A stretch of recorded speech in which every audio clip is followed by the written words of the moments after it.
السلام علیکم ورحمۃ اللہ وبرکاتہ۔ سامعین، یہ کون سا موقع ہے کہ جنت کے سارے دروازے کھول دیے گئے ہیں اور فرشتے آواز لگا رہے ہیں، اے خیر کے طالب آگے بڑھ اور برائی کے طالب رک جا۔ یہ کون سے دن ہیں کہ آوازیں دے دے کر بلایا جا رہا ہے کہ آؤ اپنے گناہ کو معاف کروا لو، آؤ کہ رب مہربان ہے، اس سے جو کچھ مانگو گے عطا کرے گا۔ رحمت کی موسلا دھار بارش برسنے کو ہے، اپنے اپنے دامن پھیلا لو، جتنی رحمت اور برکت سمیٹ سکتے ہو سمیٹ لو۔ آؤ، شیاطین باندھ دیے گئے ہیں، دوزخ کے سارے دروازے بند کر دیے گئے ہیں، رب تمہارے قریب آنے کو بیتاب ہے، تمہیں اپنا بنانے کو تیار ہے۔ آگے بڑھو، اس کے دامنے رحمت اور محبت کو تھام لو، اسے مانگ کر تو دیکھو، اس کے آگے جھک کر تو دیکھو۔ یہ جھکنے کے دن ہیں، یہ توبہ کے دن ہیں، یہ رمضان کے دن ہیں، یہ برکت اور رحمت کی راتیں ہیں۔ رمضان آیا ہی چاہتا ہے، آئیے کچھ سوچیں، کچھ طے کر لیں کہ رحمت و برکت کی اس بہتے دریا سے ہم کس طرح زیادہ سے زیادہ اپنی جھولیاں بھر سکتے ہیں،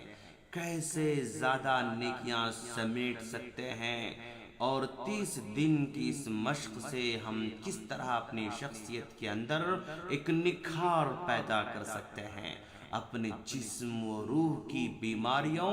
اور آلودگیوں کو کس طرح دھو کر پاک صاف کردار کی تعمیر کر سکتے ہیں۔ آؤ سوچیں، مالک نے اپنے بندوں پر یہ روزے کیوں اور کس مقصد سے فرض کیے ہیں، ہم وہ مقصد کس طرح بہترین طریقے سے حاصل کر سکتے ہیں۔ ہر وہ کام جو حسن نیت اور سوچ بچار اور منصوبہ بندی کے ساتھ کیا جاتا ہے، اعلیٰ طریقے سے پائے تکمیل کو پہنچتا ہے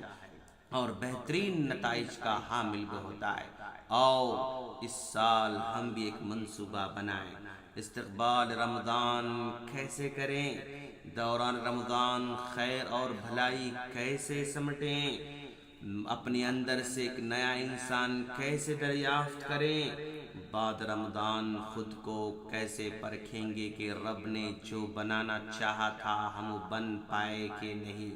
اور ایسا ہر سال تعمر کرتے رہیں گے یہاں تک کہ رب کے پاس پہنچے تو وہ جنت کے سارے دروازے کھول کر فرشتوں کے درمیان ہمارا منتظر ہو۔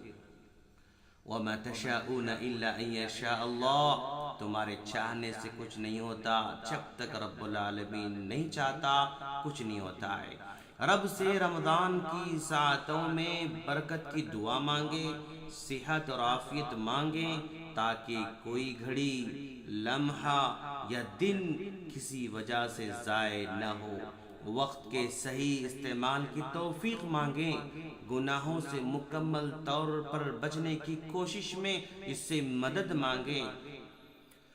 استغفار کرنے والا دل، ذکر کرنے والی زبان مانگیں، فہم قرآن کی توفیق مانگیں، سب سے بڑھ کر اللہ سے یہ دعا مانگیں کہ اے ہمارے رب، تو نے روزے جس مقصد سے ہم پر فرض کیے ہیں، اس مقصد پر پورا اترنے کی توفیق عطا فرما، بہترین تقوی عطا فرما۔ تمام دعائیں جو ماہ مقدس کے حوالے سے دل میں ہوں مانگیں، رب مہربان ہے، وہ دینے کو بیتاب ہے۔ ذرا تصور کریں، کوئی بڑا بادشاہ، بڑا سخی، بڑا مہربان آواز لگا رہا ہے، بہت کچھ دینے کو بیتاب ہے، محل اور دربار سجا کر بیٹھا ہے، جنت و مغفرت ہر چیز سستی کر دی ہے، رحمت اور محبت سے منتظر ہے کہ اس کے غلام، اس کے بندے اس کی طرف رخ کریں گے۔ ادھر متوجہ ہوں، ہیرے جواہرات، تخت و پوش، اطلس و دیبا کے لباس، سونے چاندی کے مکانات، پھلوں سے لدے باغات، دودھ اور شہد کی نہریں ہیں، اور حوریں، طرح طرح کے کھانے،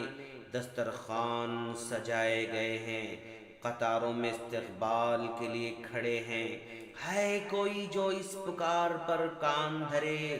رمضان میں اللہ تبارک و تعالی متوجہ ہوتا ہے، اپنی رحمت خاصہ نازل فرماتا ہے، خطاؤں کو معاف کرتا ہے، دعاؤں کو قبول کرتا ہے، تمہارے تنافس کو دیکھتا ہے، فرشتوں پر فخر کرتا ہے، بس اللہ کو اپنی نیکی دکھاؤ۔ بد نصیب ہے وہ آدمی جو اس مہینے میں اللہ کی رحمت سے محروم رہ جاتا ہے۔ یعنی وہ مالک ارض و سما عطا کرنے کو بےتاب ہے، فرشتوں سے بھی یہ کہتا ہے کہ دیکھو میرے بندوں کا تنافس، میرے بندے ایک دوسرے سے آگے بڑھنے کی کوشش کر رہے ہیں، وہ میرے قرب کے لیے بےتاب ہیں، وہ میرے دامن سے چمٹ جانے کے لیے ایک دوسرے سے مسابقت کر رہے ہیں، آگے بڑھ رہے ہیں۔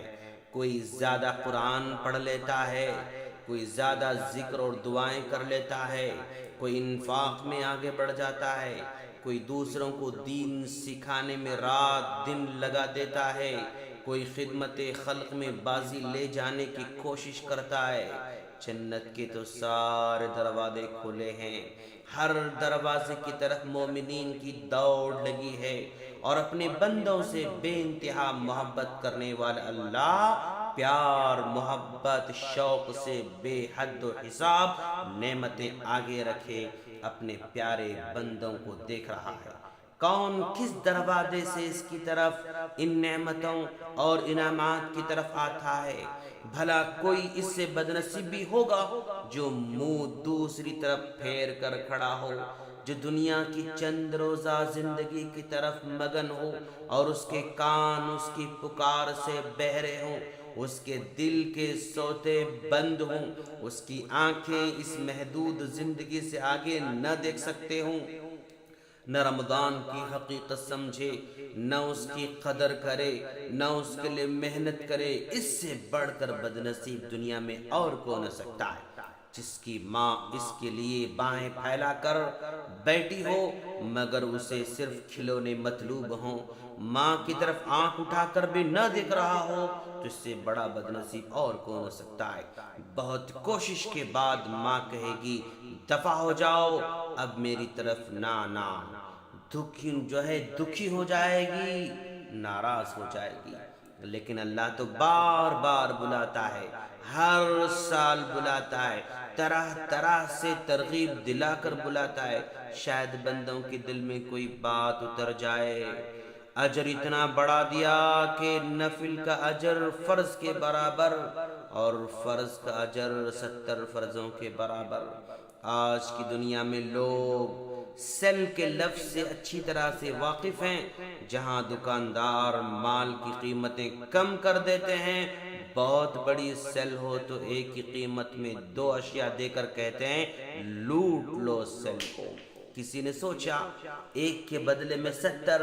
کوئی تصور کر سکتا ہے 1000 کا صدقہ 70,000 کے برابر؟ 1 نیکی کرو 70 کا بدلہ پاؤ، 4 رکعت فرض نماز ادا کرو 280 نمازوں کا اجر پاؤ، اور خود روزہ اس کے اجر کی تو کوئی انتہا نہیں ہے۔ دوستو، یہ ساری باتیں صرف کہنے کے نہیں بلکہ عمل کرنے کے لیے کہی جا رہی ہیں۔ ہم اللہ سے دعا کرتے ہیں کہ باری تعالیٰ تو ہم تمام کو ان تمام باتوں پر عمل کی توفیق عطا فرما، آمین۔ السلام علیکم ورحمۃ اللہ وبرکاتہ۔